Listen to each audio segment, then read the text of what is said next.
안녕하십니까. 박경칠의 노화방주 방송을 시작하겠습니다. 이 진리 방송을 듣고 있는 여러분 편안하시기를 바라고요. 혹시 몸이 아프거나 어려운 시련에 있는 사람이 있다면 그 시련과 몸 아픈 것이 도리어 예수님을 만나 구원받는 그런 은혜와 복이 되기를 간절히 바라겠습니다.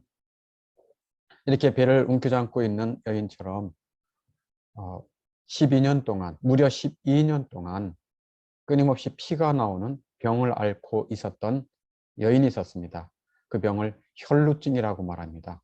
예수님께서 그 혈루증 여인을 고치시고 구원하신 사건을 말씀드리려고 합니다. 마가복음 5장 25절에 보니까 이렇게 말씀하고 있어요. 12해를 혈루증으로 알아온 한 여자가 있었다 라고 말씀합니다. 26절에는 많은 의사에게 많은 괴로움을 받았다라고 말합니다. 그녀는 얼마나 몸이 불편했겠습니까? 그래서 그녀는 잘한다고 하는 많은 의사를 찾아다녔습니다. 이 의사, 저 의사, 많은 의사를 찾았습니다. 그 의사의 처방과 약들을 사용해 보았을 것입니다. 그 의사들은 자기들의 처방을 따라하면 나을 수 있을 것이라는 소망을 계속 불어넣었을 것입니다. 그렇지만 그 병은 낫기는커녕 더 악화가 되었습니다. 그녀는 괴로움으로 고통하였습니다. 고통하였습니다. 그러는 동안 가진 것도 다 허비했다라고 성경에 기록되어 있습니다. 그녀는 자기가 가진 재산을 다 써버린 후에 그 의사들은 당신의 병은 불치병 같아요 라고 말하며 치료를 중단했을 것입니다. 그녀는 자신이 할 수 있는 것을 다 해보았습니다. 이제 의지할 의사도 없었습니다. 돈도 다 떨어졌습니다. 아무것도 의지할 것이 없었어요. 바로 그러던 차에 그녀는 놀라운 소문을 들었습니다. 놀라운 소문을 들었습니다. 무슨 소문일까요? 예수님에 대한 소문이에요. 예수님에 대한 소문. 즉 예수님의 이야기는, 예수님에 대한 소문은 구원의 복음에 대한 소문이거든요. 병든 자를 고치신대, 죽은 자도 살리셨대, 귀신도 쫓아내서 구원하셨다는 능력이 있으시대, 이런 소문을 들은 것입니다. 여러분 잠깐 적용해 드리면 오늘 이렇게 구원의 복음 또 진리의 말씀을 듣는 여러분, 예수의 소문을 듣는 것과 같습니다. 예수의 소문을 들으면 놀라운 복이 임합니다. 병든 자가 구원받을 수 있을 것이고 죄로 인해 사망과 지옥 형벌을 받을 자가 구원을 얻기 때문에 그렇습니다. 혈루증 여인은 예수 그리스도의 능력이 자기를 병에서 구원할 수 있다는 강한 믿음이 마음속에 들었어요. 그래서 그녀는 공개적으로 예수님께 예수님 저를 좀 고쳐주세요 할 자신이 없었습니다. 그래서 은밀하게 치유받고자 했습니다. 그 여자는 무리들 가운데 겨우 끼어들어서 안간힘을 쓴 후에 겨우 예수님의 뒤에서 옷을 댈 수 있었습니다. 이렇게 수많은 군중을 삐집고 들어가서 안간힘을 쓴 후에 정말 애써서 예수님 뒤에서 옷에 손을 댈 수 있었습니다. 어떤 마음으로요? 그의 옷에 손을 대어도 구원을 받으리라는 생각으로 손을 댔습니다. 그녀는 예수님의 옷에 손을 댄 후에 그의 혈루 근원이 곧 마르고 병이 나은 것을 직감했습니다. 여성들이 직감이 빠르잖아요. 이 몸에 또한 그 변화는 더욱 빠르잖아요. 이 여자도 직감하고요. 예수님도 알아채셨어요. 자신에게 믿음으로 손댄 자가 있고 그녀가 나았다는 것을 예수님은 아셨습니다.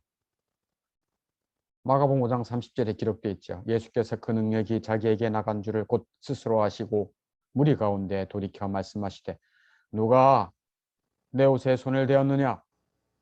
누가 내 옷에 손을 대었느냐? 제자들이 같이 가는 중에 제자들의 반응이 어땠습니까? 참 흥미로워요. 31절에 제자들이 여짜오되 무리가 에워싸 미는 것을 보시며 누가 내게 손을 대었느냐 물으시나이까? 무슨 말씀입니까? 아니, 예수님 이렇게 많은 사람들이 밀려서 오는데, 이 서로 밀치면서 오는데, 이 서로 닿는 것은 자연스러운 거 아닙니까? 근데 누가 손을 대었냐고 물으십니까? 제자들의 비웃는 듯한 반문에 예수님은 기분 나빠하지 않았습니다. 그들의 대답에 아랑곳하지도 않았습니다. 사실 예수님은 누가 자기에게 손을 대었는지 제자들에게 알아내실 필요가 없었습니다. 이미 그리스도의 눈길은 혈루증에 고침받은 혈루증에서 고침받은 여인에게 가 있었습니다. 계시록 2장 18절 두아디라 교회를 예수님은 그 눈이 불꽃같이 보신다고 말씀하고 있습니다. 예수님의 눈은 그 여인에게 이미 가 있었습니다. 예수님의 눈은 그 여인에게 가 있었습니다. 우리에게 좀 적용을 해봅시다. 은밀하게 죄를 범한 죄악된 행위들을 예수님은 다 알고 있듯이 은밀한 믿음의 행위도 주 예수님은 다 알고 계십니다. 다 알고 계실 뿐 아니라 그리스도의 눈길 아래 다 있습니다. 예수님이 하나님이시니까 다 아시고 다 보고 계십니다. 예수님의 눈은 그 여인에게 이미 가 있었습니다. 그러자 혈루증에서 나온 여자가 어쩔 줄 몰라 하면서 예수님 앞에 떨며 엎드렸습니다. 마가복음 5장 33절에 여자가 자기에게 이루어진 일을 알고 두려워하여 떨며 와서 그 앞에 엎드려 모든 사실을 여쭈니라고 말합니다. 아무것도 예수 그리스도 앞에 감출 수 없다는 사실을 고려해야 합니다. 그리스도께 모든 것을 진실하게 고백해야 합니다. 마음속에 있는 믿음을 고백하고 회개하며 마음의 흐름을 주님 앞에 다 아뢰 수 있어야 됩니다. 회개하고 예수님을 의지하고 따르겠다는 고백을 한다는 것은 예수님의 은총을 입는 길입니다. 예수님은 그 여인이 마음속에 은밀히 갖고 있던 믿음을 보시고 예수님은 그 여인의 마음속에 은밀히 갖고 있던 믿음을 보시고 그 여인을 격려하고 축복해 주십니다. 5장 34절에 이렇게 격려하고 축복해 주십니다. 첫 번째로는 따라, 예수님은 그 여인을 따라 하고 부르십니다. 딸은 종종 나이에 관계없이 여자들에 대해 공손하고 애정어린 말이었습니다. 우리 복음송에도 이런 찬양이 있지요. 사랑한다 내 딸아 내가 너를 잘 아노라. 이런 애정어린 마음으로 혈루증에서 고침받은 여인을 향해 딸아 하고 말합니다. 딸아, 그 병의 괴로움에서 고생 많았지? 딸아, 아무도 너의 아픔을 알아주지 않았지만 내가 안다. 딸아, 그 병을 앓느라고 12년 동안 얼마나 외롭고 고통스러웠냐. 딸아, 사랑한다. 안심해라. 이런 마음이 담겨 있어서 딸아 하고 부르십니다. 그리고 두 번째로는 내 믿음이 너를 구원하였다라고 칭찬합니다. 그 여자의 믿음을 칭찬합니다. 예수님의 옷에 손을 대었다는 것은 바로 그녀의 믿음이었습니다. 수많은 군중 속에 밀치고 들어가서 겨우겨우 저 옷자락에 손을 대기만 해도 내 병이 나을 거야. 예수님의 능력, 예수님의 자비를 믿어. 그녀의 믿음이었습니다. 옷에 손을 대었다는 행위가 그녀의 믿음이었습니다. 믿음은 병에서 구원합니다. 믿음은 구원을 주십니다. 믿음은 죄 용서함도 얻게 합니다. 예수님은 그 믿음을 칭찬하십니다. 어떻게 이런 믿음을 가질 수 있을까요? 병에 걸려 있다고, 깊은 시련에 빠져 있다고 다 예수님께 나와서 예수님께 대한 믿음을 고백할까요? 그렇지 않습니다. 그러면 어떻게 이런 믿음을 가질 수 있을까요?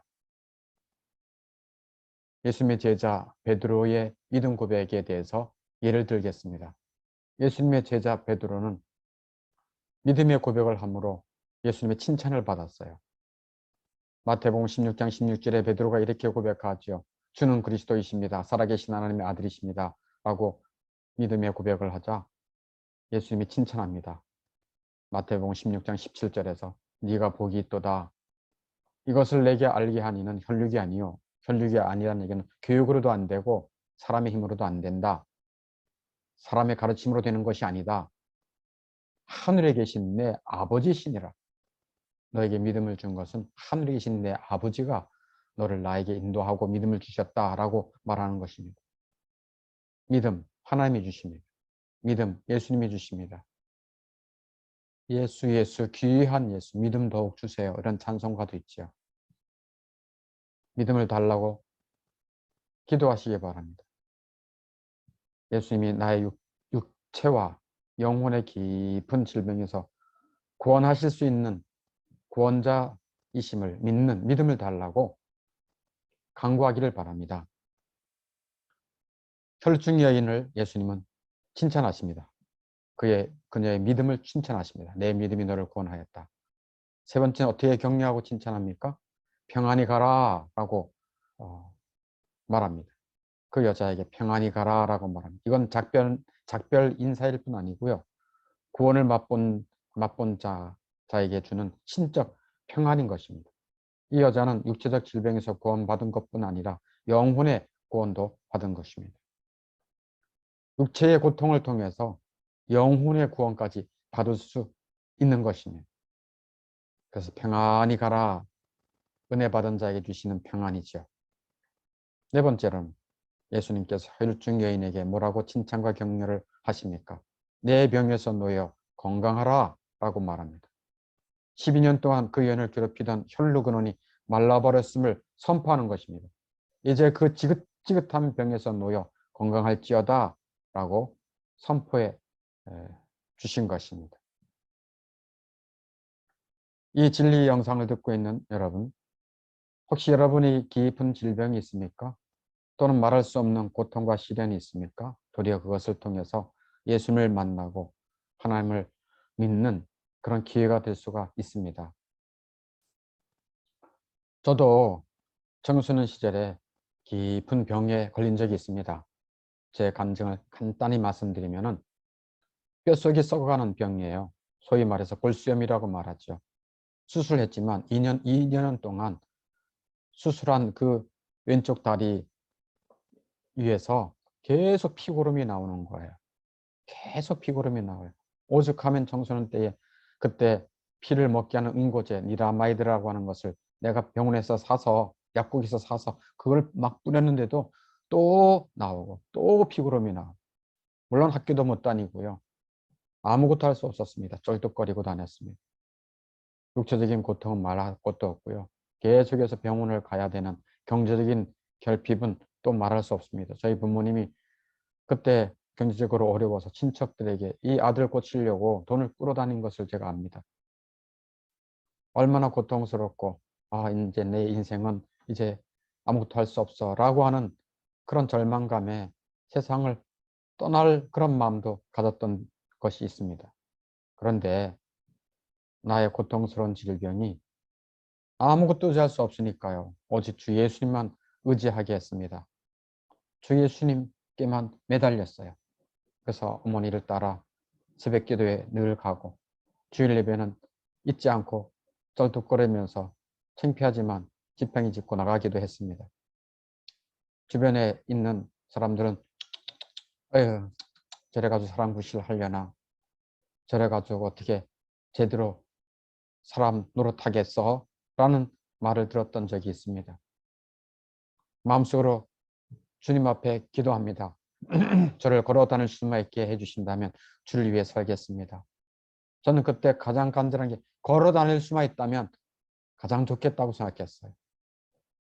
그 질병이, 그 깊은 질병이 저를 예수님만 의지하게 하고 또 제 영혼이 구원받아서 주를 위해 살 수 있도록 인도해 주신 것에 정말 감사해요.